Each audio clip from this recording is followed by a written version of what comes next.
How's it going, everybody? Texas Man here. I hope you guys are all having a great day. Please give this video a thumbs up if you guys really enjoy it. Subscribe if you guys have not already. Also, please do me the biggest favor of all. Hit that bell notification button so you guys don't miss out on future videos or streams here on my channel. Also, make sure to head over to Twitch and follow me there at Douglas447. I stream there at least once a week, whether it be for Call of Duty, Battlefield, Halo, Destiny 2, or whatever else I'm in the mood for. And we're going to be continuing on talking about the Baby Yoda show. No, I'm joking. We're continuing on with The Mandalorian, and this is going to be my review for Season 2, Episode 7, The Believer. So as always, guys, we're going to be talking about positives and negatives, and I'll give you guys my final score. So The Believer is about 38 minutes long, and it's continuing on the adventures of the Mandalorian trying to now not try to get Grogu to Jedi, but now he has to rescue Grogu from the Empire, which is kind of turning into the First Order, and defeat Moff Gideon. I love seeing New Republic droids in this episode. We also get to see the return of one of my favorite characters in the show, the Imperial Sharpshooter Mayfelt. We'll also get to dive into the fact that we get to see what the Slave One actually looks like a lot more in detail on the inside. Like when the Slave One takes off, the inside cockpit where everyone sits actually spins around, and I liked finally being able to see, like, what does it look like when the ship takes off. I really enjoyed that. Also, Boba Fett's armor has been kind of updated, and it's a lot more shiny now, and I like seeing that aspect. We get to travel to a new jungle planet in this episode, and honestly, it reminded me a lot of Scarra from the Star Wars Rogue One movie. We also get to finally see what a First Order Juggernaut looks like. It is very similar to what the clones used during the Clone Wars, so that was a really cool Easter egg and reference in that regard. But it was still cool in an upgraded design, and of course a very cool car chase action sequence takes place on board one of them. It also proves in this episode that wearing helmets makes your aim crap. There's some roadkill jokes in this episode. We get to see some Scarif/Shore troopers in this episode because, the planet is a jungle planet. So I was happy that they put that small detail in and made that canon and actually care enough to recognize the popularity and how much people actually do enjoy Rogue One, even though there is some backlash to that movie.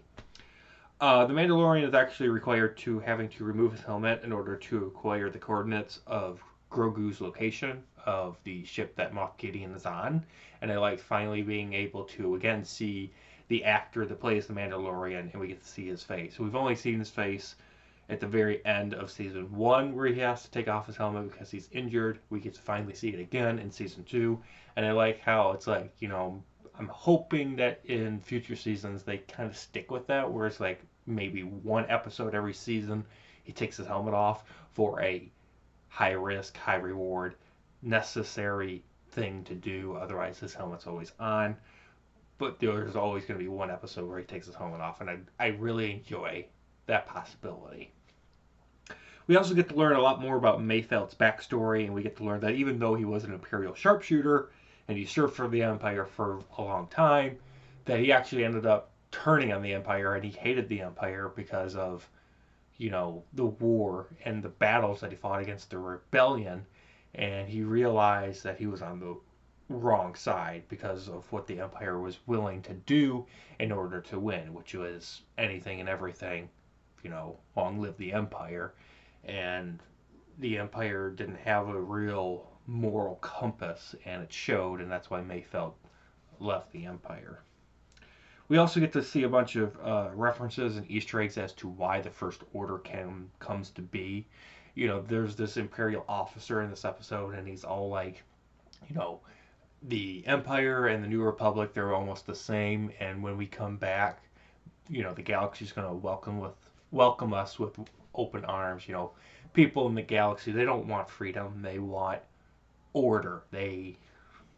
Which means the Empire is slowly turning into the First Order, and I like seeing and explaining as to why the First Order is called the First Order, at least in their minds. We also get to see the Slave One use the seismic charge / EMP bomb against some TIE fighters. So they did put a Attack of the Clones reference and Easter egg in this episode, and the sound design, the bing. I love that sound. It just is awesome. Negative wise, there are two things that I need to discuss.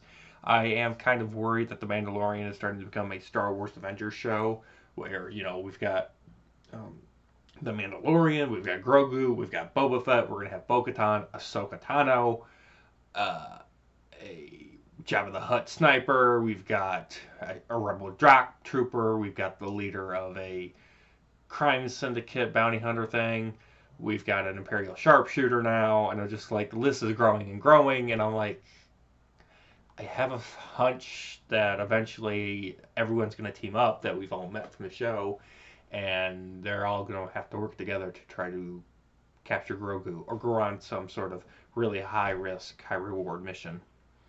Another thing, this episode, honestly, it felt a lot like a prequel to Season's 2 finale. Like, it felt like, okay, we need to acquire these coordinates, so we're going to make an entire episode out of it. There wasn't all that much to the plot. When you actually go and watch this episode, there's not a lot to the plot. It's like, we need these coordinates so we can find where Moff Gideon is, so we can figure out how and where and when to strike. It's all about getting coordinates. So it feels like a prequel to the finale, not like a actually good standalone episode, if that makes any sense. With that, guys, though, I did have a blast watching this episode. I really enjoyed it. And with that, I'm going to give Season 2, Episode 7, The Believer, an 8.5 out of 10. Thank you guys so much for watching. I'll see you guys in the next video. Bye, guys.